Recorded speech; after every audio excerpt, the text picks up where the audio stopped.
Hi అండి అందరికీ welcome back to Kanha and Meera channel. So ఈరోజు నా ఛానల్లో ఏ రెసిపీ చేయబోతున్నాను అంటే పల్లీ చట్నీ చేస్తున్నాను. సో ముందుగా స్టవ్ ఆన్ చేసుకొని కళాయి పెట్టుకొని అందులోకి నేను పావు గ్లాసు పల్లీలు అయితే తీసుకుంటున్నాను. సో అవి ఫ్రై అయిన తర్వాత తీసేసి అదే బాండీలో నేను కాసింత ఆయిల్ వేసి 4 పచ్చిమిర్చి అలాగే జీలకర్ర ఇంకా 3 ఎండుమిర్చి కూడా వేసి ఫ్రై చేస్తున్నాను. ఇందులోకి ఏపిన శనగపప్పు కూడా వేసుకుంటున్నాను. అది వేసుకుంటే మనకి చట్నీ అనేది థిక్నెస్ వస్తుంది. నెక్స్ట్ అలాగే కొంచెం చింతపండు, చిన్నది అల్లం, కొన్ని నీళ్ళు పోసుకొని అది మెత్తగా పేస్ట్లా చేసేసుకోండి.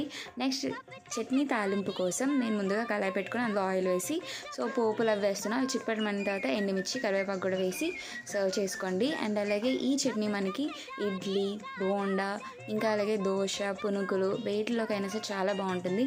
ఇలా ఒకసారి ట్రై చేసి నాకైతే ఎలా వచ్చిందో కామెంట్ రూపంలో చెప్పండి. అండ్ అలాగే థ్యాంక్స్ ఫర్ వాచింగ్. సబ్స్క్రైబ్ చేసుకొని వెళ్ళండి. Thank you.